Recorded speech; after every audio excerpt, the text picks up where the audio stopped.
Hey guys, this is Vanessa Dyer, and I'm the Charlotte, North Carolina-based lifestyle blogger behind thecheekybean.com. With several successful years as a business owner, a first-time mom, and a deep passion for health and wellness, I'm here to share my honest, unfiltered advice on all things motherhood, relationships, travel, and more. So grab a coffee and join the conversation. This is the Cheeky Bean Podcast. What's up, everyone? I am so excited for this episode because we have my trainer, Ashton Baalaer from Inertia Fitness on the show. He is going to talk about weightlifting for women.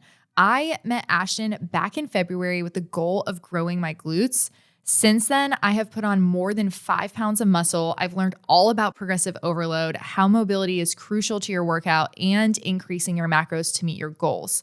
I've worked with a lot of trainers, and Ashton is one of the most knowledgeable people I've met in this industry. He actually takes the time to get to know the people he trains, not only from a physical perspective, but he also gets to know you personally. He has such a way of working with people where you just truly feel respected, you feel heard, motivated. He gives you a lot of science-backed information that you can then apply when you're on your own, whether that's at home or in the gym. He's a big believer that different modalities can work together to provide the best possible results, which has been really empowering for me because, as you know, I love my time in the gym with Meryl, as well as at West Kept Secret. I've absolutely loved my time working out with Ashton, and most importantly, he's produced the results that I was coming to him for.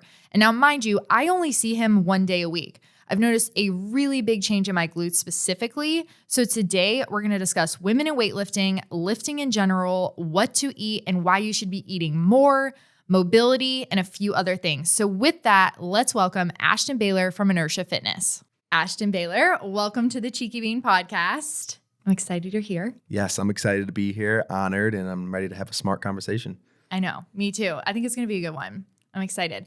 Obviously, I know your story, but I would love for you to tell everybody else, like, how did you get into fitness? You now own a gym that you just recently opened in February, which is very admirable. I love this space. But give us your background. Like, where are you from? How'd you get into this? Yeah. We want all the backstory. Yeah, so, where I'm from, I'm in the the middle of Michigan, like nowhere to be found, right? A very small town.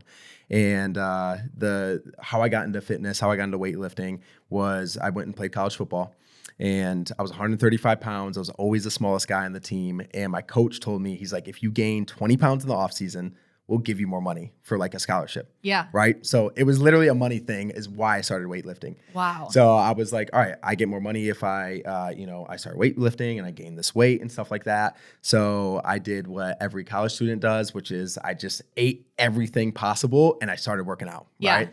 And I started to see my body change. And I was like, wow, this is incredible. Like, it's awesome having muscles. And I was filling out the sleeves in my shirt. And I wasn't wearing a small t-shirt anymore. I was finally in like a medium. I was like, wow, like I'm getting buff, right? And then with that, I started to gain too much weight, right? Yeah. So he told me to gain 20 pounds. I ended up gaining 35 pounds in 1 year. Right? Wow. It's a lot of weight. That's a lot of weight. And that's not all muscle. So I started to get a little bit of a belly and stuff like that. And I was like, how do I get rid of this belly? So then I started researching like how to lose belly fat. And it was like, you have to be in a caloric deficit. I'm like, what is a caloric deficit? You count your protein, carbs, and fats. And I started to get obsessed with it. And then, I lost 15 pounds and then I had muscle, but then I was lean enough to have this, like a lot of people use the word tone, right? I was finally like toned, right? And then I just had this huge transformation. And I remember going back to my high school, which is a small town, right?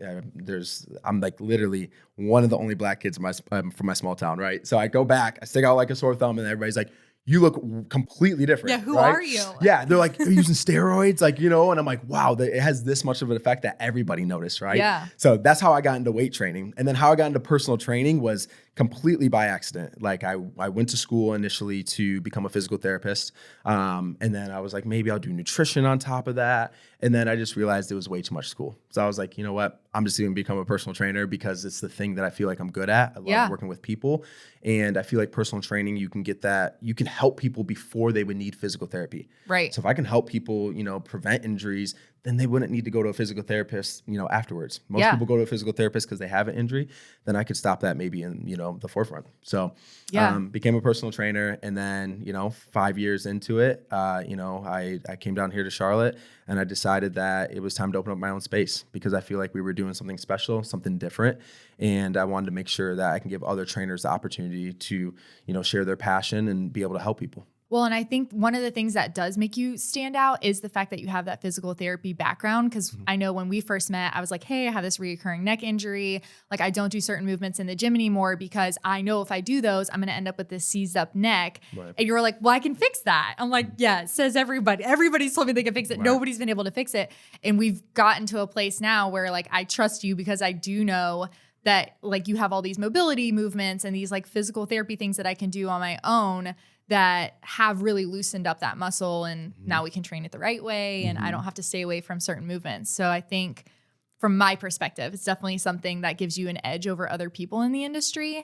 But I would love for you to give me your perspective on like what do you think makes you stand out? I honestly don't think I'm like that special or anything that makes me stand out. I think what would make me stand out, maybe than other trainers, is that I just like the truth, and I keep on learning what the science says. Right? When I first started, training and I first started working out, and you probably even remember this, like like you get into college, and it was like, oh, you just should lift from rep ranges of 8 to 12 reps, and that's for hypertrophy. That's where you're going to gain muscle, and then now the data comes out and it's like anywhere from 5 to 30 reps is where you can build muscle. So I think that the field of personal training and science just in general is just constantly changing. Yeah. And I'm able to adapt to that and not get married to my beliefs and like hold my ground and be like, no, this is the way we do things because this is how we did it 5 years ago. 5 years ago, I do things completely different now than I did back then. That's because it's constantly changing. I want to make sure that I'm staying in keeping up with the change, and I'm helping people understand like these myths that we've talked about. Little things like, you remember back in school, like they were like, oh, make sure that your knees don't go over your toes when you squat. Remember that? Yep. Remember when it was like, the RICE acronym where it's like rest, ice, compress, and elevate. Like if you had an injury. Yep. So the guy that made that acronym came out like literally like 10 years ago, and he said, I just made that up. Oh my gosh. He's like, there was no scientific data behind that. So then it's just like, so we've been literally using that forever. Yeah. And no one ever like took the initiative to figure out where that came from and what data was backing that up. And even intermittent fasting, if you listen to Dr. Huberman, which his podcast is fantastic, he talks about the guy that made intermittent fasting. And it's because that guy only had a 8-hour window to eat his food because he wanted to be at the lab longer for his experiments. Yeah. So intermittent fasting was based off of somebody that was just making a convenient lifestyle for themselves, not because there was any science behind it. Yeah. Right. So a lot of this stuff was just, popular opinion or somebody's belief. And then we like think about the Atkins diet, right? It's literally named after somebody, a lot of this stuff was just beliefs that were just passed on to people. So I think that's what makes me stand out, is that I'm trying to find out is whether this is the truth or not. And I'm willing to admit like, hey, I'm wrong. I was wrong on this. I'm sorry that I said like, this was the way it is. And you were right, Yeah. I really like that about you too. I really admire that like you do the research and you have a lot of continued education and you like come to the table with a solid like data driven answer as to why we're going to do things the way that we're going to do. Literally came to the table with tons of data. You did. Yeah. I would have expected nothing less. But I want to ask too, this was a question that came up on Instagram. People want to know, how can you pick the right trainer for you? Like how can you detect if they're full of shit, really, versus the right fit in terms of like knowledge base? Like, what do you look for in a trainer that's a good match for you? I think the big thing, to figure out like the difference between a good trainer and a bad trainer is, this is one thing that really popped into my head. If this trainer didn't have a good body, if they didn't look the part, if they weren't attractive, if they didn't post booty pictures on Instagram, if they didn't post pictures of their abs, would you still be able to get a ton of information from them? And would you be able to learn from them? Would you still see them as valuable, right? Yeah. Let's say I was out of shape, but my information was really good and everything that I was saying was true, which I think if you're a personal trainer, you should be in shape, right? Yeah. It'd be like a dentist having bad teeth. Like you'd want to see the proof in that person, right? But I think that a lot of people in the fitness industry, they lead with their body and say like, oh, I'm fit, and look at all my other clients. And I'm saying, hey, look what I can teach you. So I think if you go in for a free evaluation, which if a trainer, that's red flag number one. Let's do trainer red flags. I like this. Yes. Right? Red flag number one, if they don't do an evaluation and don't want to see you in person before signing you up, that's red flag number one. Yeah, that was something that you did that I have not done with any trainer before. And I've worked out with several trainers, and I thought that was really unique too. And I love that you don't charge for the evaluation. Nope. Because you can get, it's kind of like dating your trainer a little bit, right? Like 100%. You're trying to figure out, hey, do I like this person? Is this person a good fit for me? Do we get along like from a personality standpoint too, because I think if you're spending that much time together in the gym, like you got to jive with each other. Yeah. So the fact that you did that, I really liked that. And I think it works for you too. And I want to make sure that you're a good fit for me. Right. Like if you know me, I mean, you know me now, but like I take a very select like clientele now. Yeah. And if I'm going to be in the gym and taking on my clients, I got to the point in my career where I can be picky. Yeah. And I want to work with clients that really are passionate about this and want to get better. So if it's not a good, fit for me, sorry, Christian and Lexi, but I just hand them to them. Hand it to one of my other trainers. Right. But yeah, so the evaluation piece, if they're not offering an evaluation, how are they just going to sell you personal training? That means that they're more excited about the sale than actually having the opportunity to help somebody. Right. So I'm in it for the transformation. That gets me excited. I can't wait to help somebody, right?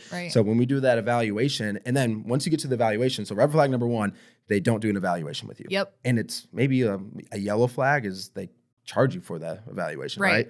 Red flag number 2 is that during the evaluation, they just put you through the most gut-wrenching hard workout ever. Yeah. Right? They should be looking at your form. Yes. Because that's what matters. That's the foundation.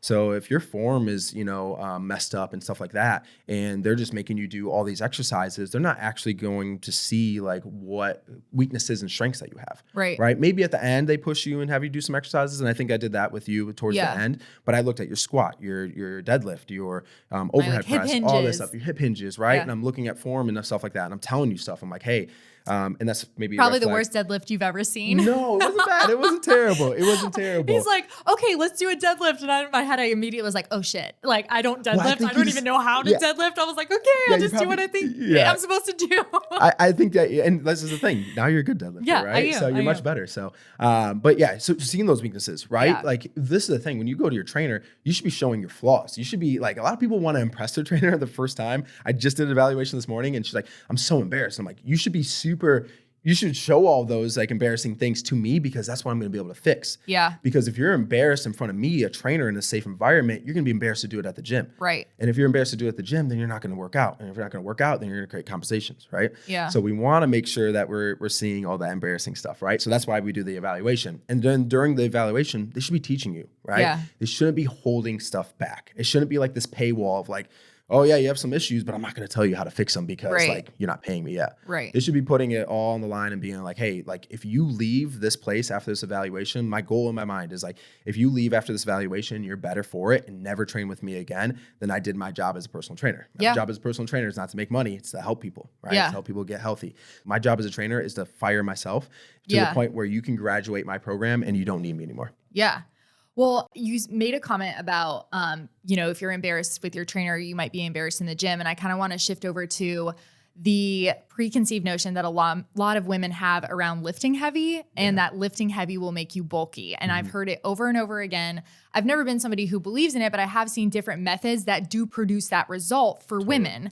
And I know that I personally, when I came to you, was like, that is not the physique that I'm after. Right. But I also think it's a specific type of training that's creating that. So like, let's talk about that. What's your opinion on why women think that if you lift heavy weights, you will come out with this bulky masculine physique? Yeah. So if we look over the course of the past 20 years, right? And you could see that women never used to weightlift whatsoever, right? Yeah. It used to be like those like little Jane Fonda like videos and stuff like that. And you do like step classes and you do all this different kind of stuff. And being skinny was aerobics, in, right? Like being skinny was super, super in, right? I actually think like right now we're in a really good era of like health and fitness. I know it sounds crazy, but like I think back in the day, it was all about being skinny and doing these group aerobics. And it's more about being a part of this community and like, well, this girl does it, so I should go do this class too. And I think there's still some of that here, right?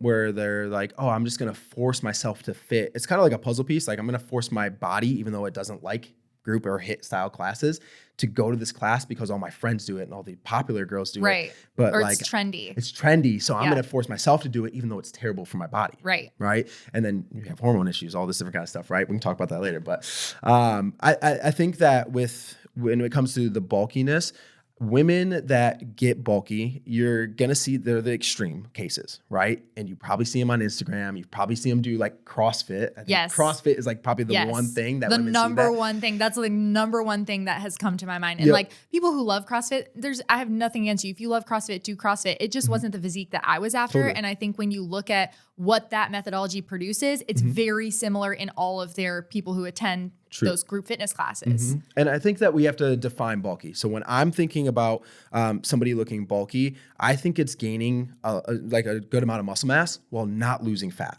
Yeah. I think that gives you a bulky look, Yes. right? It's like, you know, you've seen these stocky people like, oh, wow, he has a lot of muscle underneath there, but then has a good amount of fat too, right?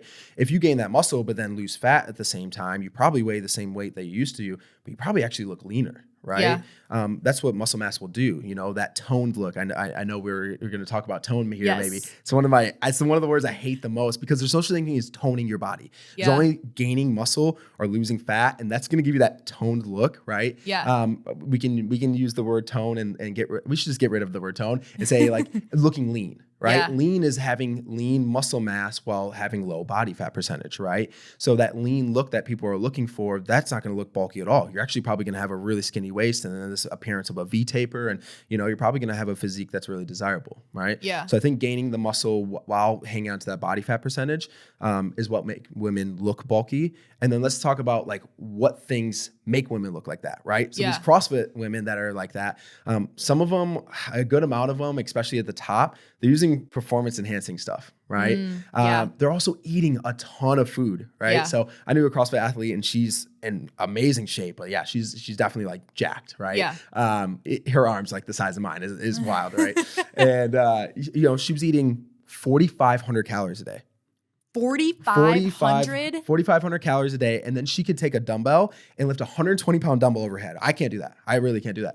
So that is like, I'm in shock. I literally dated the middle linebacker in college who ate 4,500 calories a day to like keep his weight on. Yeah. And it's because she's burning so many calories. She's running, she's doing swimming, she's doing, you know what I mean? So she's eating so many calories. Yeah. I can't even get most of y'all women to eat like 2,000 calories, right? I know, you know what I mean? I know. So it's like, Guilty as charged. we don't have to worry about 4,500 calories. And then I'm just trying to get you to lift like 30-pound dumbbells, not even like a 120-pound dumbbell. Yeah. So it's just the extreme. And I think that's what social media does. It shows us these extremes.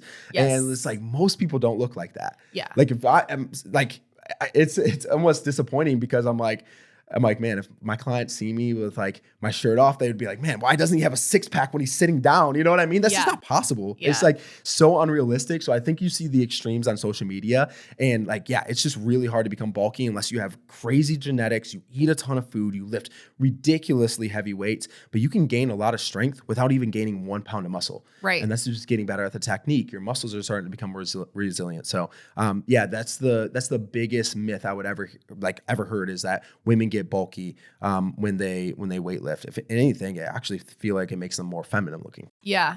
Well, you also just sparked something in my mind about performance enhancing drugs because I think with social media, there's such a lack of transparency on what people are actually doing. Yeah. And there are all these fitness influencers out there who are like, look how I've built my body. To your point, you know, it's like, I do think that looking at a trainer and being like, okay, they've been able to do this for them is a thing that people, you know, look for when they're trying to pick a trainer. But also when it comes to social media, when you're like, okay, this is my ideal body, you have no idea what that person is being honest and not honest about. And there's such a lack of transparency in the fitness industry specifically on these performance enhancing drugs and supplements and all these things that they do to get there, which then perpetuates this notion of like, you know, body, it's the body image conversation that's everywhere right now, especially amongst women. Yeah. Body dysmorphia. Yeah. Which is like you might have a good body, but then you continue. This is like body dysmorphia feels like getting in ridiculous shape, right? But then it becomes unhealthy, right? Yes. So that's the big thing. If you take one message away from this entire conversation, this is like really it, is that like you're going to see all these people on social media and stuff like that and have this good body. Having a good body is probably the last reason why you should weightlift. Yeah. It's a great reason. Maybe it gets you into it and you want to look good. It's probably on the list of most, like if you take the list of most important reasons why to weightlift and why to, you know, get your nutrition in line, like aesthetics are probably at the bottom. Yeah. There's so many Give other us the things. List of Oh importance. my gosh, like it could be everything. Like one of my favorite stats. I'm gonna give you some data here, right? Yeah. So this study shows, and this is a beautiful study. So it shows that between the ages of 40 and 80, a gradual decline in muscle mass is observed with a 30 to 50% decrease. So between 40 and 80, your muscle mass decreases by 50%. That's right? insane. So literally half the muscle that you have on your body. Yeah, but why do, women when they get older, they break their hip and they break their legs and they I like how the women start to like get in those little walkers and they, like they just look fragile. They look weak, right? They're losing a lot of their muscle mass. This is called sarcopenia, right? Yes. When you start to lose this muscle mass as you start to age, right? Yes. And then you see these people that are like in their 60s or 70s and they've been working out their entire life. It's a dramatic difference, right? Muscle mass also helps with your hair, skin, having your hair, skin, and nails look good, right? A lot of women will spend a lot of money on a lot of stuff that will make them look younger. Yeah. One thing that is basically free that could, take care of your body more than any of this other stuff. I don't know any of the, like, what is some of the stuff that like women use for like anti-aging? Botox, filler, facials. I mean, every laser out there. And how much money do they spend on that? Oh, it's wildly expensive. Yeah. I mean, I think thousands, tens of thousands. Thousands. I mean, imagine getting a good trainer, learning how to work out for the rest of your life. Like that's probably like a $5,000 to $10,000 investment. Yeah. And it's like it could be a one-time investment, and then you can carry that on until you're like 80, right. 90. Take the tools that you've learned and implement them in the gym yourself. Exactly. And I also think people who are I think women are also a little bit scared of weightlifting because they don't know how to weightlift. Yes, and it's such a male dominant section of the gym that it's also intimidating. Cause like, I have no fear whatsoever. I'm right there in between all the meatheads at the Dow. And I'm like, hey, move over, I'm here. But I do know that people who, want to get into weightlifting, one of the biggest things that I think deters them from that section of the gym is they don't know what they're doing. So if they make the investment in working with a trainer where you're teaching them the fundamentals of how to use these machines, how to use them properly, how to not get injured, what progressive overload is, then you can take those tools and feel really confident in the weight section of the gym. Totally. And to your point, it's an investment in yourself. It's an investment in the longevity of your life, and it's an investment in your family. Like I want to be able to run around with Liam when he's hitting baseballs and playing soccer and all this stuff when I'm well into my 50s and 60s and not be gassed. Like that's my biggest thing. I want to be able to keep up with my kid and not feel like I'm feeling the effects of aging because I didn't take care of myself along the way. You're 100% spot on. And that's the thing. It's like weightlifting is doing Botox doesn't help you, go on a hike with your kids and grandkids when you're 60 years old. Right. And they literally probably cost the same. Yeah. You know what I mean? That's it's just really actually, I really think Botox fillers and like all the superficial cosmetic stuff, nothing wrong with it, but it's more expensive than a trainer. It absolutely costs way more. And those are things that you could do on top. Like, like you work out, like your skin is going to look way better. Your hair is going to look way better, right? Your body's going to look more, toned. Yes. And then tight, right? And then you can do that stuff on top, but then you get to use less of it. Right. You know what I mean? So, it's really profound, the effects of weight training and nutrition. Right. And I think that you hit it right on the head. It's like, if you want to age well, right? Like I always tell people, I'm like, it's not about just like these next 30 days, like of training. It's about the next 30 years. It's about the next, 60 years. Right. We're probably going to, like God willing, we're going to live a good time, like a good amount of time. Right. But you don't want your lifespan to be 90 and your health span to be 40. Right. Health span is that it's how long are you healthy for? Right. And if you're in your 50s in a wheelchair from 50 to 80, like, is that a life worth living? You know what I mean? Like, is that a life living at your highest? Are you even, if you don't, like, a lot of people are like, well, I'm trying not to be selfish and like take that time to like go do that. And I'm like, you're being selfish now because now from 50 to 80, somebody has to push you in a wheelchair. Yeah. And you can't spend time with your kids. Yeah. So, and I know that hits deep and it's kind of harsh, but it's this reality. I know. You almost become a liability to your kids if you're unhealthy. It's so true. That's like a groundbreaking statement. I feel like people don't think about that. It's huge. You know what I mean? Yeah. Think about like, it's like, oh, like people, like old people joke, they'll be like, you're going to be changing my diapers one day. And you know what I mean? And it's like, well, you changed my diapers for like 3 years. Like I could be changing your diapers from like 70 to like 90, right? You know what I mean? And like you paid a lot for me for a kid, but then paying for a nursing home. And if you don't have those finances, I'm paying lots of money out of my pocket for somebody to take care of you, right? And it's like, just do the one thing and just like take care of yourself. You're going to show up better for me as a parent anyways, right? Right.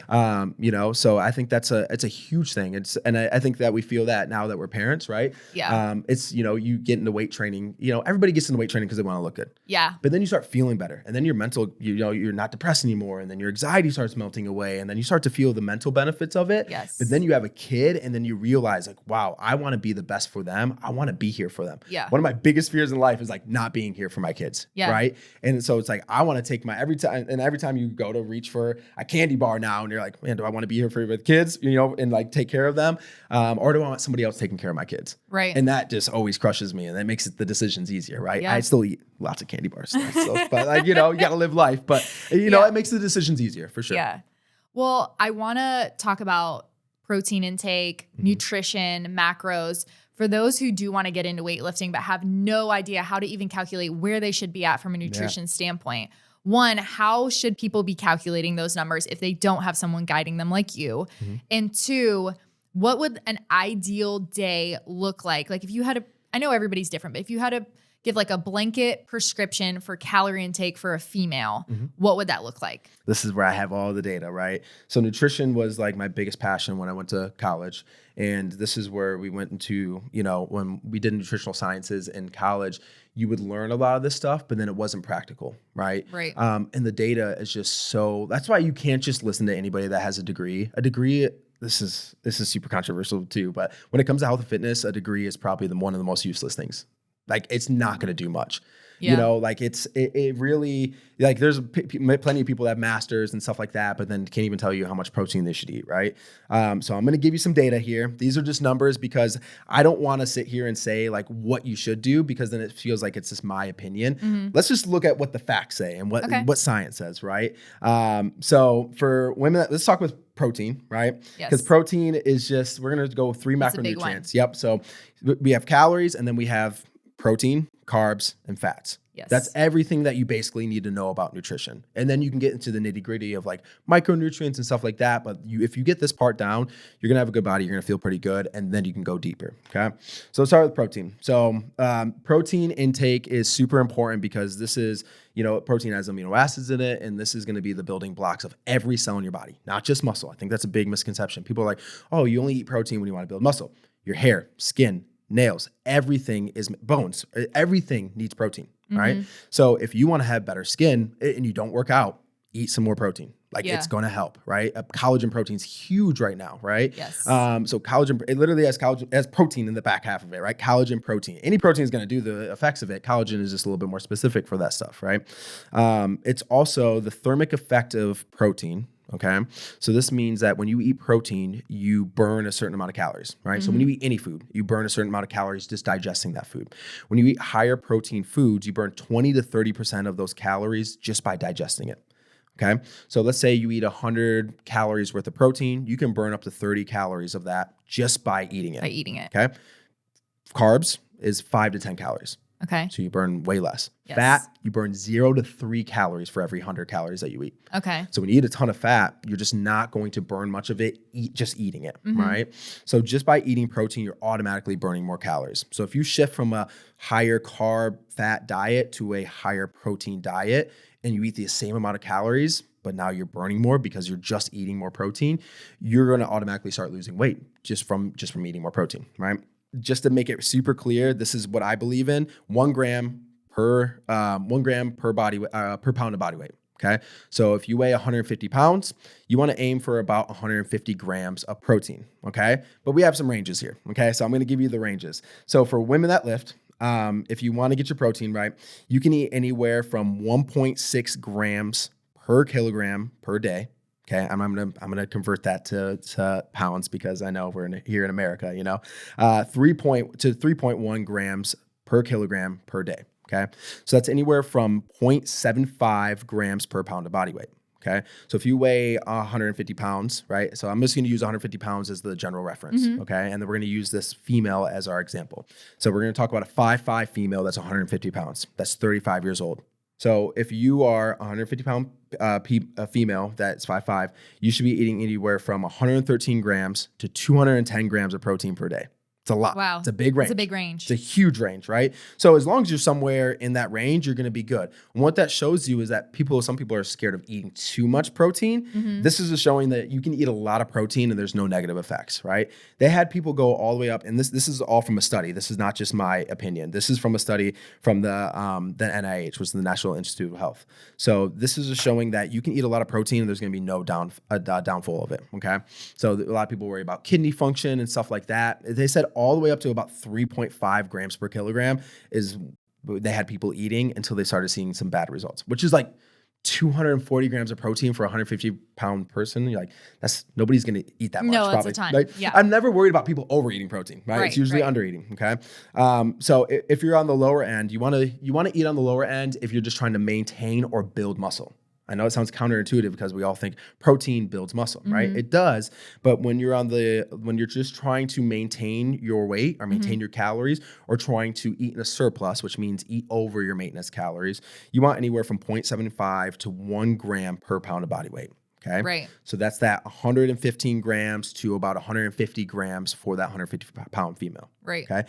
Now, if you're in a caloric deficit and you're trying to lose weight while maintaining your muscle, so this is for the people that want to look toned, right? I'm just going to keep on using tone because people, this word is just in people's heads, right? If you want to look toned, like you're like, all right, I built some muscle. I want to lose a little bit of fat now, but I don't want to lose the muscle, right? Then you actually have to eat more protein. Okay. And that's because you're going to be dropping calories from like your carbs and fats. So then the protein is going to be used for energy a little bit. So you want to make sure you eat more of it to safeguard yourself. It's kind of like, you go into a recession, like financially. I always relate things to money because people understand money. You go into a recession, it's like you almost want more money in the bank just in case, just to make sure you're safeguarding. Yes, good padding, right? And this is the same thing with protein. If you start to decrease your carbs and fats, and we'll talk about them in a second, then protein is going to start to be used for energy, which is not very good. We don't want that. So we want to eat extra protein just to make sure that we're getting enough to maintain our muscle mass.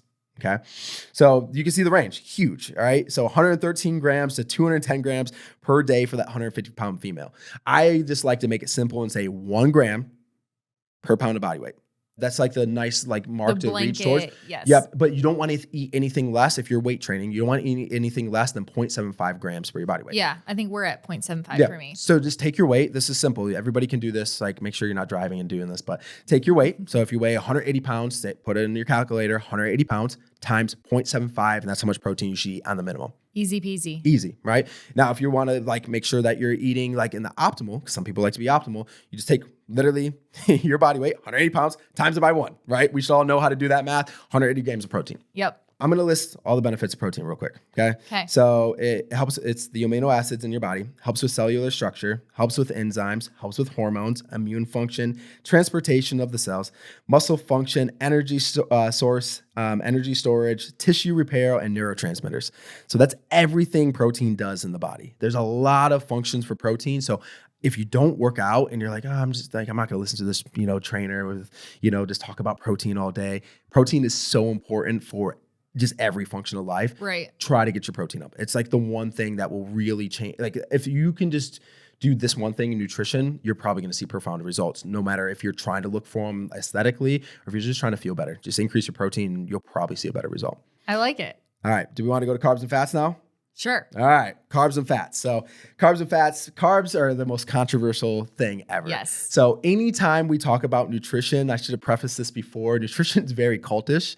And you post anything about nutrition on Instagram and people will just come after you, right? If you're like, oh, you should eat this chicken. And then people are like, well, you hate the animals. And it's like, you hate the environment because you eat chicken. It's like, what are you talking, you know what I mean? And then you eat a vegetable and you're like, what are you, vegan? You know what I mean? It's crazy how cultish nutrition gets. Right. And people defend nutrition religiously, right? And it's literally sometimes it is religiously, right? People have religious standpoints when it comes to their, the nutrition. So nutrition is a very touchy subject to talk about. So like I said, I'm just going to present the data, what the research says, etc. So carbs are super controversial because carbs are not an essential macronutrient. That means you could never eat a carb for the rest of your life and you will still live. You'll be fine. Right? If you don't eat enough fat and you don't eat enough protein, you will die. That's as clear as day. Okay. So you have to eat carbs and fats. You have to eat protein and fats. Yep. Carbs you don't have to eat. They're not essential.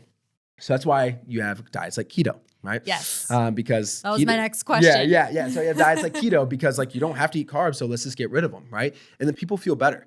And that's because carbs are pretty polarizing. I think that carbs get a bad rep because, a lot of people will eat certain carbs and they feel bad, right? You might eat some bread, you might eat some potato chips, you might eat some fries and you feel bad and those things are mostly carbs. So you're like, it must be carbs. But listen to all those carb sources that I just named. those are all processed carbs. Those are carbs that are not very good for you, right? So a lot of people aren't getting carbs like the chance that it deserves because carbs are vitally important for people that want to build muscle. Well, and carbs turn into sugar. Mm-hmm. And so then you're sending yourself on this sugar spike and you come crashing down as soon. It's like short-term fuel versus long sustained fuel from a protein or a fat. 100%. And that's the thing about, but then you need short-term fuel sometimes, right? So if like carbs before a workout. If you're going to go sprint and you need, like your body's not going to pull fat, it takes way too long. So you need carbs. So if you want to be able to sprint longer and get through this workout and you not feel like, a lot of women will do like HIIT classes and they kind of feel like lightheaded and stuff like that. And they feel like they're kind of like blacking out. Probably didn't eat enough carbs. You actually need that, some of those carbs, right? And carbs get converted into sugar, but at different speeds. That's glycemic index, right? So like if you eat, if you eat like some, let's say like some table sugar, right? That's going to get digested instantly, But then if you eat like a potato, like imagine eating like an entire potato, that's going to fill you up and it's going to take a long time to digest because it has fiber in it as well, right? So it's going to take a slower time to turn into glucose, which is, sugar. So yeah, that's why carbs get demonized, because I think that they cause a lot of issues, but they could be the thing that cure a lot of these issues that people are having as well. Yeah. Right? So carbs are the fast fuel source. Then fats, okay? So fats play an essential role in hormones and in vitamin absorption, right? So your fat-soluble vitamins are A, D, E, and K. Okay. So you got to be careful with those vitamins as well, because if you take too much of them, you can cause toxicity in your body. Because those get absorbed into fat. So if you don't have enough fat in your body, you stop absorbing some of these, and that's when your hormones start to break down. This is like any woman that gets super lean, she stops having her period, et cetera, right? Yeah. Her hormone functions might feel off. So it's good to carry a little bit of fat. You need it as a female, especially as a female, right? So with fats, the thing is with fats is that it's a very slow breakdown for energy. Okay. So fats have 9 calories per gram. So if there's 9 calories for 1 gram of fat and you eat 10 grams of fat into something, how many calories is that? 90. There you go. Nice job. Look at that. You see, you said it wasn't your strong suit. That's pretty good. Okay. It was never mine. I was always an A student until it came to math. Yeah. Math is tricky for some people, right? We're like, we don't need math. And it's like, you need it to count your macros, right? Yes, so, you do. And then for every 1 gram of carb or protein, there's 4 calories. Okay. So if you eat something with 10 grams of protein in it, how many calories is that? 40. There you go. Perfect. That is where you get calories from. So you cannot get calories without macronutrients. Right. So a lot of people just like put these calories on the, the pedestal, and they're like, it's all about calories, right? But the macronutrients are what make up the calories. Right. Okay.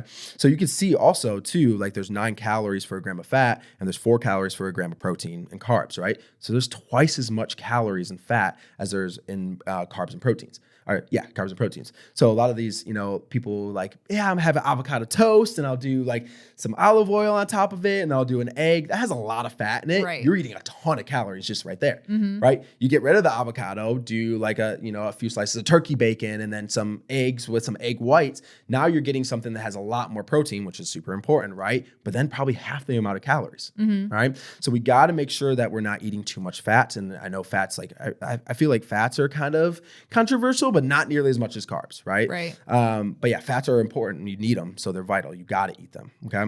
So carbs are going to be protein sparing, okay? So this is where we went back and I told you that when you are leaning out and you're trying to, lose weight, you are in a deficit of calories, you start to cut your carbs, right? And the thing why you need to eat more protein when you're cutting your carbs is because when your body takes carbs, your body loves carbs. It really does. Your body takes carbs and it uses it as a source of energy right away. And that allows protein to go do all the important, remember all those functions I named from protein? That's what the protein should be going and doing. But if you eat a super low carbs, then that protein needs to be dragged over and used for energy. And your body doesn't like using protein for energy, right? There's not one diet, not one. So not keto, not carnivore, none of these diets that are relying on protein as a source of energy. Keto is higher fats than protein. And that's because now you're using fats as the main source of energy. Right. You look at like vegetarian and like probably just your normal bodybuilding diet, there's probably a decent amount of carbs in there because now the carbs are going to be used for energy and then the protein will be used for all those other functions. Okay. So carbs are protein sparing. So that's like a pro for carbs, right? That's why you'd want to eat carbs. Carbs are also used for anything that's more than like a zone 2 cardio. So like conversational piece of cardio. So if you're just going for a walk, you're probably using fat. right? Now, if you're going for a jog, you're probably using a mix of carbs and fat. If you're going for a decently fast run, or you're doing a HIIT class, which I know a lot of people do HIIT classes and stuff like that, or you're doing like a CrossFit workout, you're using carbs that entire workout. So then you need those carbs. You want to take some of those carbs before your workout, and then you'll use that, and that's going to save your muscle mass from being deteriorated while doing that workout. Okay. So you want to have a little bit of those carbs before your workout. After workout's a good time too, and first thing in the morning, right? Yep. So those are the best times to have carbs if you want to be like, be really specific on when to have carbs. But carbs are good for people that weight train because it's going to allow protein to go do the more important functions. Okay, make sense? Perfect sense. Cool. All right. Awesome. And then fats are going to be your slow digesting energy sources. So right now we're burning a lot of fat. We're using fat mostly, right? We're not doing anything that's vigorous. So we're using fat. And when you go for a walk or any kind of low intensity stuff, you're using fat as the main energy source, right? So a lot of people are like, oh, well, I should just do low intensity stuff because I'll burn more fat. That's true. But then the issue with that is that you're not burning enough calories to actually see a difference, right? Because obviously when you do higher intensity stuff, you burn more calories, right? So it's like, oh, I'll just sit around all day and burn fat. It's kind of not how it works, right? You're using fat as an energy source, but you're not using enough energy to pull fat from your body. Okay. Right? Yeah. So that's where we want a combination of carbs. So let's make this super crystal clear. If you're somebody that does a lot of HIIT classes, a lot of running, you want to eat more carbs. I think your body tells you what it needs too. Yeah, I mean, I was telling you on Monday, I just went on vacation and like did not eat healthy at all. And my body was craving vegetables and like greens and green juices and stuff when I got back. And it was just interesting because I feel like a lot of people don't listen to their bodies and what their bodies need. Yeah.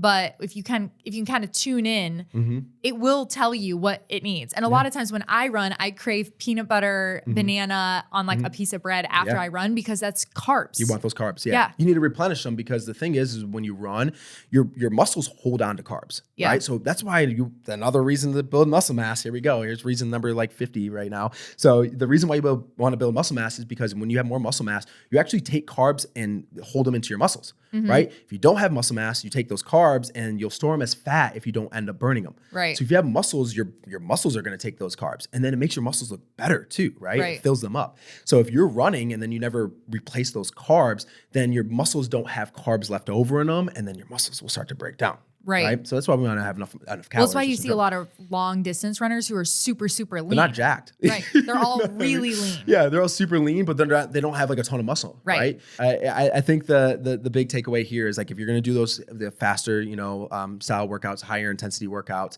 So, run, if you run a lot, then you want to eat a good amount of carbs. Right. Doing lower intensity stuff, and even weight training is kind of like in the middle. Like it's high intensity at some points, but then you take like a 2 to 3 minute rest. Right. Yeah. So like you want to blend. Right. You probably don't need a ton of carbs. Now, if you're in like a hard leg day, maybe you eat more carbs, right?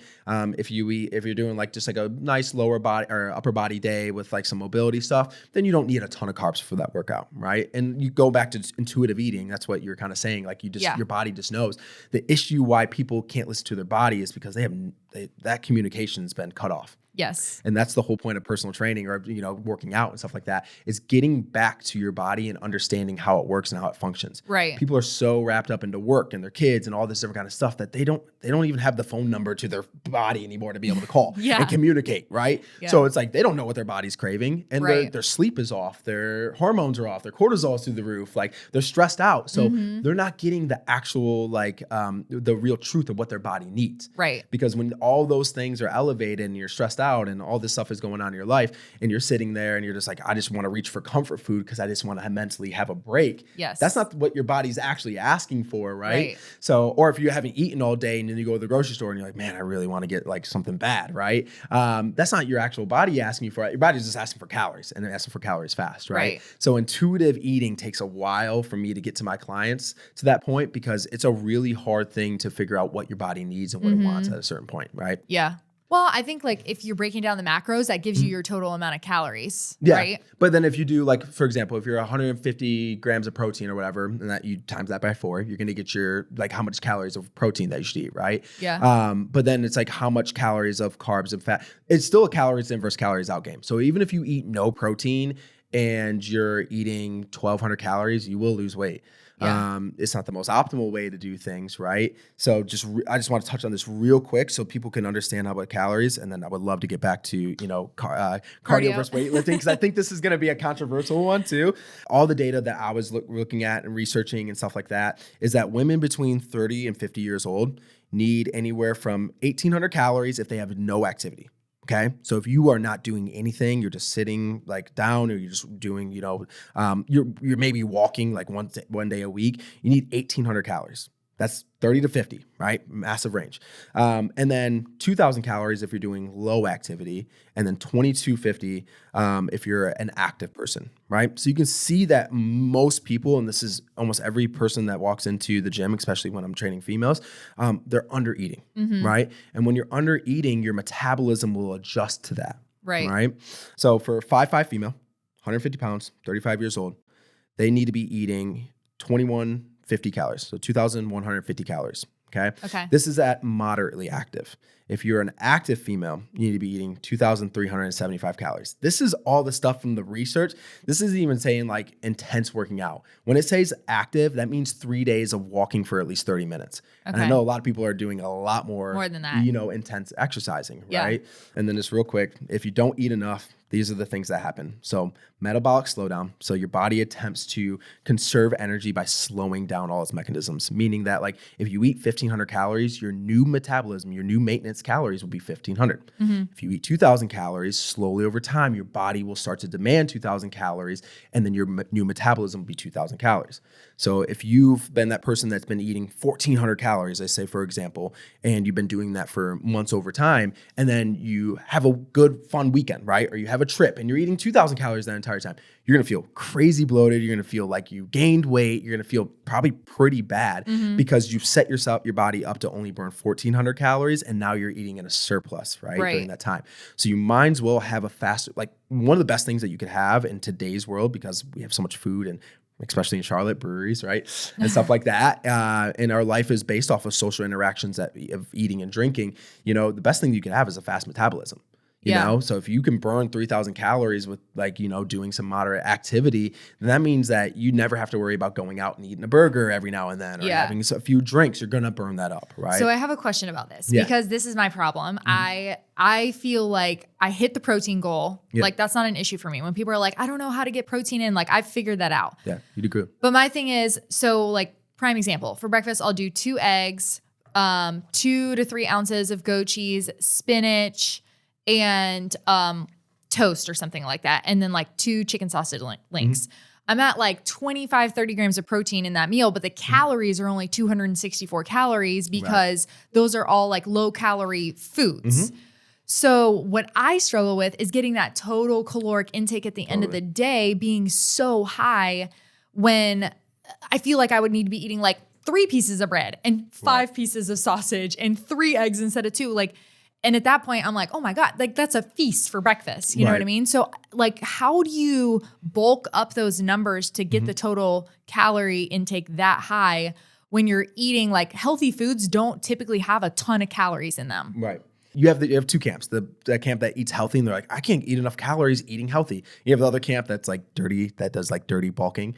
And they're just like, that was me. Right? Wait, what is dirty bulking? Dirty bulking is like when you just eat whatever you want to make sure you get enough calories. Okay, so like doesn't matter. You're mowing down the rice, when I was a 22-year-old trainer and I was getting probably 20,000 steps in a day, and I was working out once to twice a day for 6 to 7 days a week. So just way overworking, right? I was eating about 6,000 calories a day, and like I would eat 2 DiGiorno's triple meat pizzas. Oh my God. I would take a tub of Ben and Jerry's and mix it into you can ask my wife about this. This is probably the first time she came over, we went out to dinner, and then I had this is so terrible. Like, don't do this. Don't do this at home.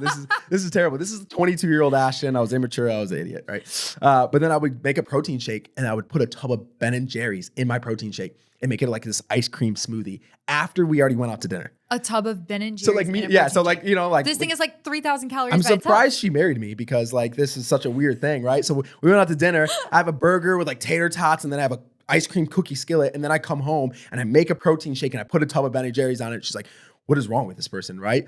but my body was demanding those 6,000 calories because I was making it eat that much, right? And I was burning so many calories, working and doing all that stuff. So, but then now my metabolism is probably at like a 32 to 3,500 calories, just because I just don't eat nearly as much because I'm a dad now. I just don't have time to eat, dad. Right? You can always blame it on like, being a dad or being a parent, right? But now it's just like, I just don't demand those calories. And I'm also just not trying to be like the biggest person in the world. That's when I was like trying to just, that's when body dysmorphia was bad. So I was trying to be, always get bigger and bigger and bigger. So, but yeah, so I think the hard part about it is that those two camps like exist.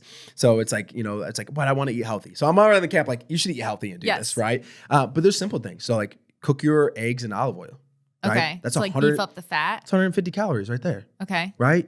Put a little sauce on top of that. Right? Literally never thought to do that. Put a little, like there's a really good mayo from Costco. It's made with olive oil, and you put a little bit of that on there. That's an extra 120 calories on the bread. That, if you're doing with like bread and like the toast and all that stuff, right? So you could do that. You can add a piece of cheese on top. Right? Like you just do like a good piece of cheese on top. You can drink your calories, right? That's like a really easy way, is like doing a smoothie on the side or something like that, Yeah. Make a little smoothie on the side with some, some fruits. I guess that's a good point. That. Like I could do that breakfast and then instead of like a green juice, do a smoothie to just have more calories. Yeah. When I didn't have time to eat those egregious 6,000 calories, when I was working like my face off, when I was first became a trainer and I was working like 10-hour days and as client back to back to back to back, I'd make 2,000 calorie protein shakes. And I would just sip on them throughout the day. Like I said, for me, it was the extreme. I was the extreme person. I'm not the extreme person anymore, right? But I would do the extreme. So that's what I had to do to be able to get that in. And with a lot of my clients that really struggle, I make them make this big protein shake, and we add a bunch of things in there: oats, peanut butter, egg whites. We put a bunch of stuff in that protein shake, and they just sip on it through 2 to 3 hours. While they're at meetings or while they're at desk or something like that, right? So calories shouldn't be the hard thing to get in, right? But it is for a lot of people, right? And I think it's because they want to do it healthily, but like there's a lot of, especially when we talked about fats have 9 calories per gram. So if you want to get calories in fast and you're not doing these vigorous workouts, then eat a little bit more fats. Fat doesn't make, like when you eat fat, it doesn't make you fat.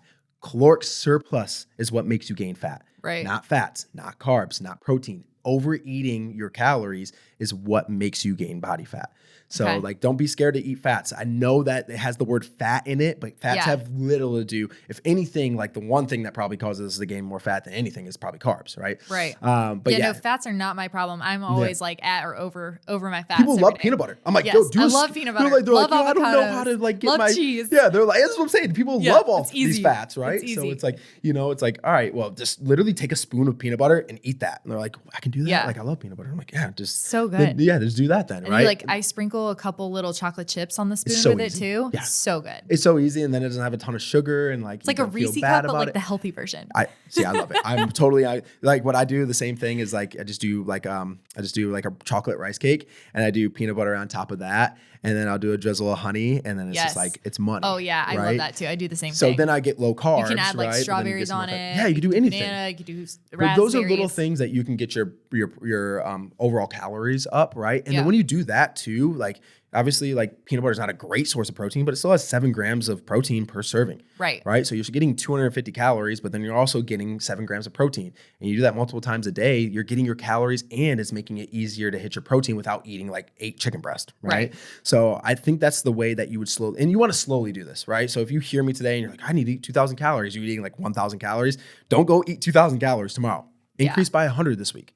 Increase by 100 3 weeks from now, right? Yeah. Slowly increase. And same thing with the deficit. When it comes to caloric deficit, you want to lose weight, slowly decrease, right? You don't want to make these big chunks, because then your body will react real fast and you'll see a weight loss fast, but then your metabolism will be stuck down at this new number, right? Okay. Yeah. That's calories. That's calories. Yeah, it's a lot. I know calories are a lot, but calories are the thing that people are going to ask about the most. Yeah. I feel like, All right. Well, hit us with the stats on cardio. Oh, okay. So cardio, it really depends on your goal, right? So this is where I would say everything, all the answers live in the gray. There's no black or white answers, right? Everything's in the gray. I think that's, if you want to go another trainer red flag, any trainer that's like, you need to do this or you need to do that, run away from that trainer, because it's like, hey, I suggest that you should do this or that, but it really depends on what your goal is. Right. Everything it depends. So if your goal is you want to become a faster runner, then why would I not make you do some running, right? If your goal is like you just want to become the strongest person possible, then running could actually inhibit you becoming stronger, right? So let's just take your average person that wants to look good, wants to be healthy. Yeah. You want anywhere from 90 to 120 minutes of zone 2 cardio per week. Okay. So that's an hour to 2 hours of zone 2 cardio per week. Okay. Zone 2 is conversational pace. So that'd be like, we could do like we're some going light for a running, jog and we can talk to each other. And we can kind of talk like this. Not like you want to, like I would never want to have a full conversation like this while running, right? But like you could if you needed to, right? If you are like struggling to get out a word every now and then that's like zone 3. That's a little too intense, right? So this is just for longevity, for health span, but also it's going to help you burn a little bit of extra calories. An hour to 2 hours per week, that's like 15 minutes a day. I was about to say, that's not a lot. It's not much. It's kind of like if you warm up for your weight training, that's kind of like 5 minutes there. Cardio, and then you do some cool down afterwards. That's 5 minutes right there. You do that just like before and after your workouts, like your weight training workouts. And then you go for a 40-minute, like kind of faster paced walk or light jog. You're going to get your cardio there too. And then weight training, I always recommend like you'd probably want like bare minimum, like 2 to 3 days a week, right? 2, if you're going to do full body and you're really going to push yourself and have a lot of time.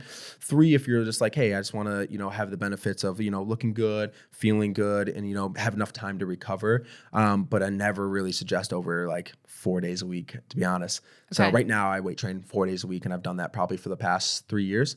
Every now and then I'll push it a 5th day if I'm really trying to like build muscle. But like for the most part, just maintaining, it's 3 to 4 days a week of weight training. I like that. I do 4 days a week now too. I used to do like 5 or 6, and I feel so much better doing it 4 days a week than 5 or 6. Much easier. It's like, why would you want to like the phase of life that we're in? We're parents, it's also just, I'm tired. And so a lot of times it's just allowing my body a little bit more time to rest because I just have so much more going on in my life, but I'm not going to cut it out completely. But dropping it down to 4 days a week didn't make any difference from when I was doing it 6 days a week. Like I'm still fit. Like my cardio capacity is still the same. So I think also people sometimes think like they have to work out 6 days a week, right? Because if they don't, they drop down to 4 days a week, they're going to take a step back in their fitness levels. It's not necessarily the case. And the studies show like you literally only need about 40 to 50% of the effort, like the work that you did to get your result to maintain it. Yeah. So if you work out 4 days a week and you got this great result, you build a lot of muscle mass, you only need 2 days to maintain your muscle mass. Yeah. That's it. So that's awesome. That's when we were talking about muscle mass in the beginning. I was like, hey, you have this gradual decrease in muscle mass. So think about you lose about 10% of your muscle mass and your strength per 10 years, right? Yeah. So let's say, but easy conversion, like 1%, you lose about 1% of your muscle mass and strength every year past 40, right? If you only need to work out 2 days a week, there's no reason for you not to be able to get that. Yeah. And it doesn't even need to be at the same intensity, right? But I always say, if you're going to work out like 2 days a week, those 2 days a week need to be awesome. Like you need to be efficient. You need to be in the gym. You need to be rock star, right? But you probably will have really good workouts because you're fresh. Right. You're only working out 2 days. So you should be able to crush it. And then you get like 3 days of rest. And then you're going to crush it again, right? Right. The person that's working out 5 to 6 days a week, like you should only be working out for like 25 to 30 minutes, like kind of at a decently hard pace. So that way you can recover and make it sure you can be back in the gym tomorrow. Yeah. So just whatever works for somebody. Maybe it works better for somebody's schedule and they really love working out to wake up every morning at 6 a.m. and work out for 30 minutes. Yeah. It works better for some people that way. Some people are like, I don't want to have to weight train every single day. So then I just want to go Tuesdays and Thursdays and just give it my all for 90 minutes, right? And just go hard. Yeah. And the hard part about that is it's like by the time you're 60 minutes into a workout, you're just exhausted. You're right? gassed. So there's like a fine medium right there. But it just really depends on that person's lifestyle. Yeah.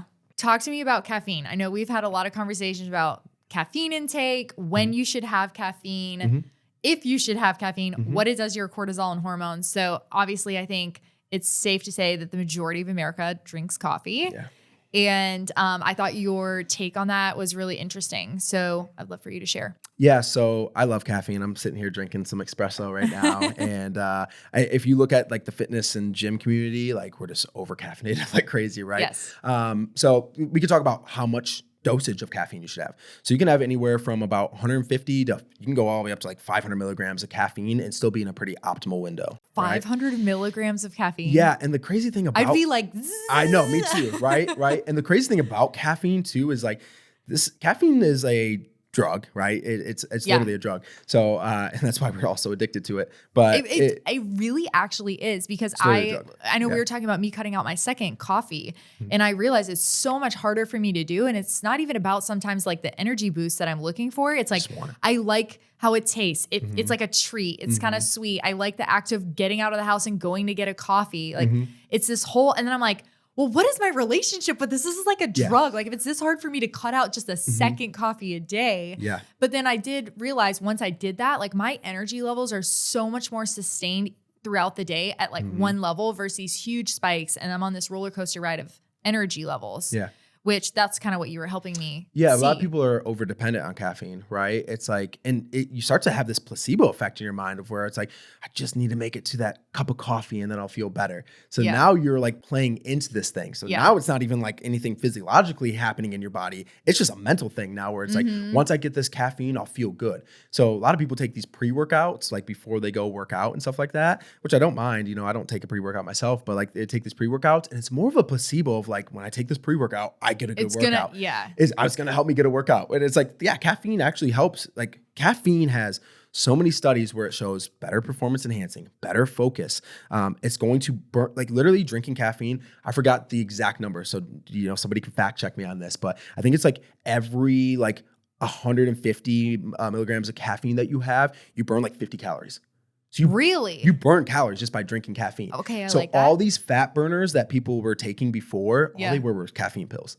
So that's why, and we can talk about fat burners some other time, but like fat burners are the worst supplement ever. But they were just, people were just taking these fat burners and they were taking like 800 milligrams of caffeine. They're like, I'm burning a ton of calories. What do people say on fat burners? Burning a ton of calories. I feel like I have more energy. Suppresses your appetite. You know, I don't eat as much, right? And then they're just like, they feel terrible. They crash eventually on these fat burners, right? But yeah, so let's have like a caffeine, like what you should take home from this caffeine conversation. So you can have anywhere from 150 to 500 milligrams of caffeine. To give you a good idea, let's use Starbucks. Like Starbucks, a grande espresso, like a grande latte, is probably anywhere from 185 to 250 milligrams of caffeine. Which is a good amount, right? A cup of coffee is usually going to be anywhere from like 80 to 100 milligrams of caffeine. So when you get Starbucks, you're drinking like 2.5 cups of coffee, basically. Right. Each shot of espresso is about 100 milligrams of coffee.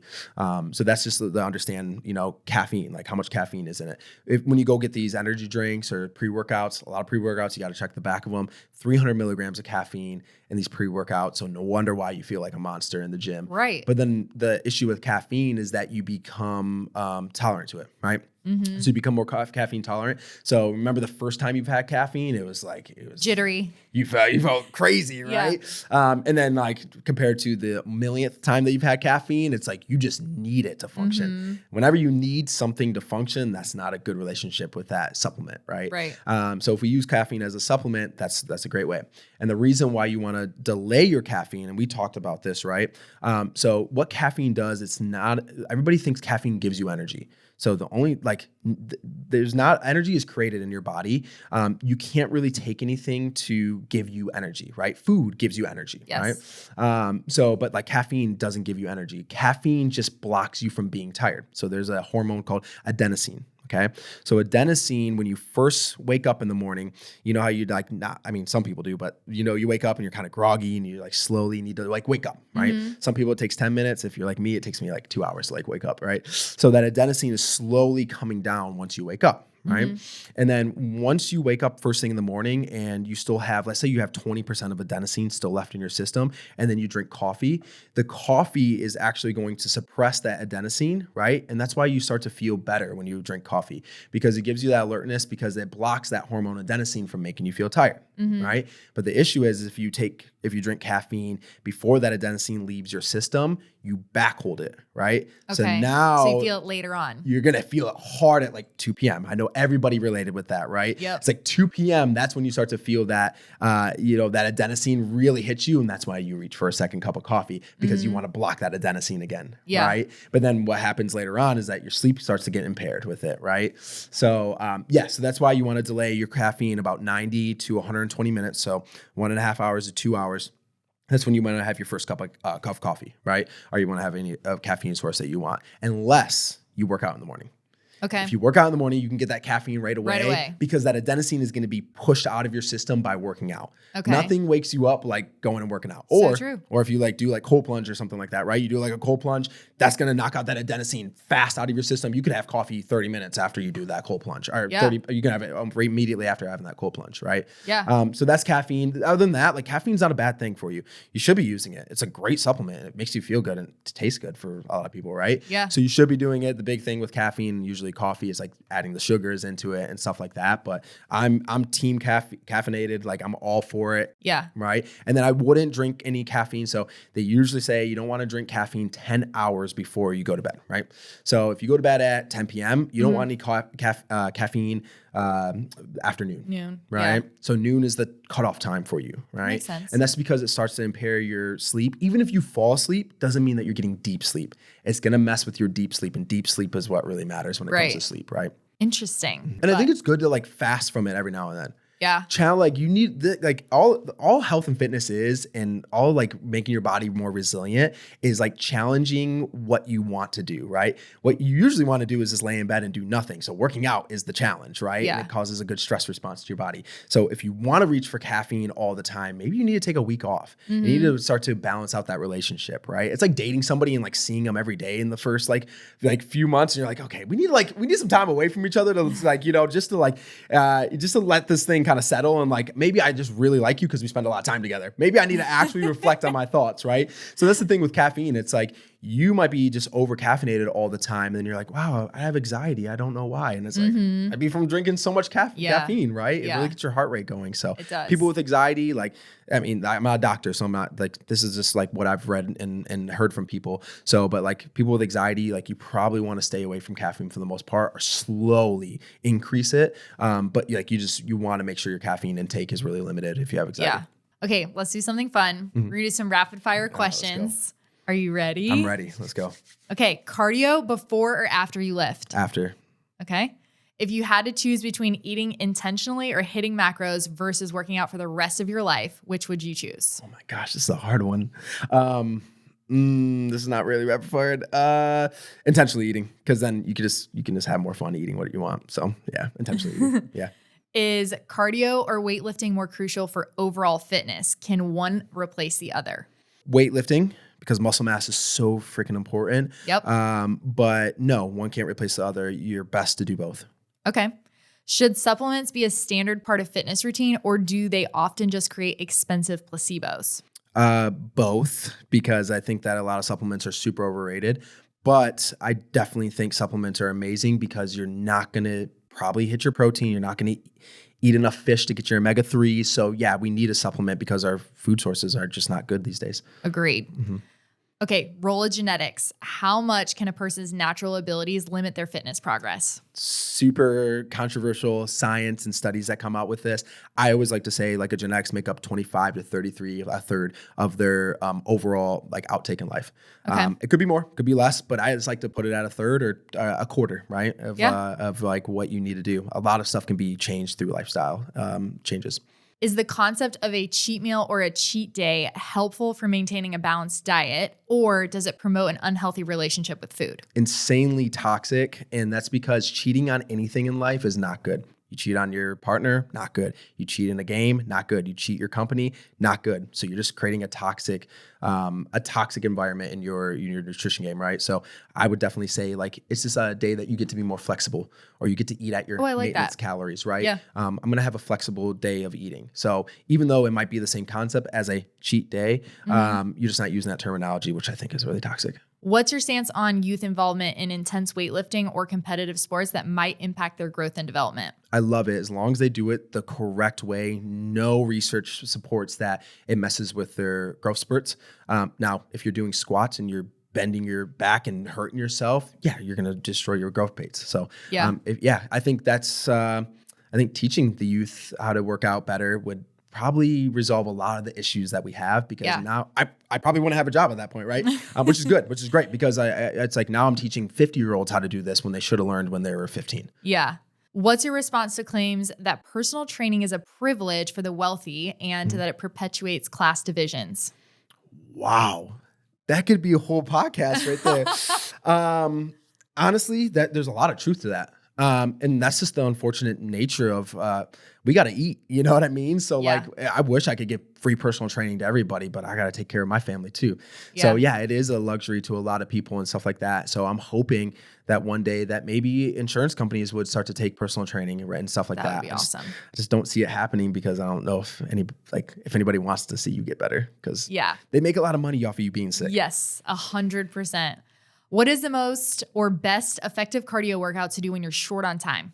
I mean, hit cardio. If I had to pick anything though, hill sprints. I think hill sprints are awesome because they can work your quad, so you actually can build some muscle off of it. But then you get cardio. God, takes me right back to my college days. I used to run the side of the dike at Clemson, up and down a million times. Yeah, it's brutal, and I think it just does, like, it has so many profound effects, and it's gonna actually take a lot of impact off of your knees and stuff like that. Yeah, you have to engage your muscles. So yeah, hill sprints, because you get a 2-for-1. You get some hypertrophy there too. Okay. Name a toxic trend that gyms promote, and how do you feel about fads or trends like that? I hate 30-day challenges. I think they are the most toxic things ever, because you can starve yourself for 30 days so you can win like a prize of $1,000, or you can win some free personal training, right? But then you're not actually learning how to take that 30-day trial and applying it over the next 30 years, right? So I hate challenges. I hate challenges, right? Unless they're like mindset focused, or unless there's like a Kickstarter. But yeah, I think they're super, super toxic. And then fads that I actually hate transformation photos. I know that sounds crazy because really? I hate transformation photos because I think that they give the wrong impression a lot of the times. Like because everything's Instagram and everything's visual, right? So and I'll post every now and then like a client transformation and stuff like that. But there's so many other like metrics and valuable things that are more important than the transformation photo. So I think like a lot of the worst personal trainers probably post a lot of the most transformation photos. Interesting. Because it goes hand in hand with that 30-day challenge. You're probably going to get a lot of people change their bodies. Yeah. And imagine if they just started posting this and said, yo, Kathy grew 4 inches on her glutes while losing 20 pounds, in these 30 days, you're going to be really tempted to go do that because we want things fast and we want things convenient. So you're going to go tempted to that, but then they're probably going to teach you something that's not sustainable. Because Kathy now, if you would have seen Kathy now 5 years after that transformation photo, maybe she's gained all that weight back or lost those results. True. So yeah, I actually think, wow, that is controversial that I said that. So controversial. Yeah, but I think transformation. I know, because I was like, so wait, what metrics are better than a transformation photo? I like transformation photos, but like I think DEXA scans and like STIQ scans and stuff that's actually showing your body fat percentage and your muscle mass. What's impressive to me is that your muscle mass stays the same, or you gain muscle and your body fat percentage goes down. That gets me going. Like, I love that. Like, that shows that you're actually having true transformation and you're recomping your body. Yeah. You're just not getting skinny for a photo for the day. Okay. And okay, one more thing. I know this is a rapid question. One more thing. This will be fast. You can literally change the lighting.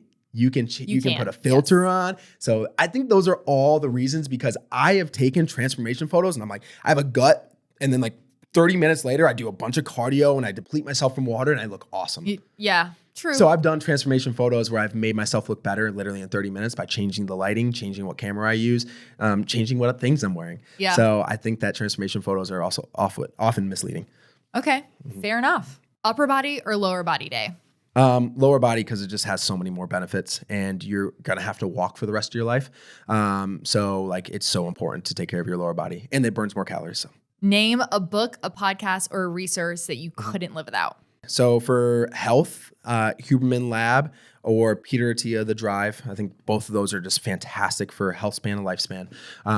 Peter Attia, his book, Outlive, is just probably, it's like the Bible of trying to live longer and live healthier.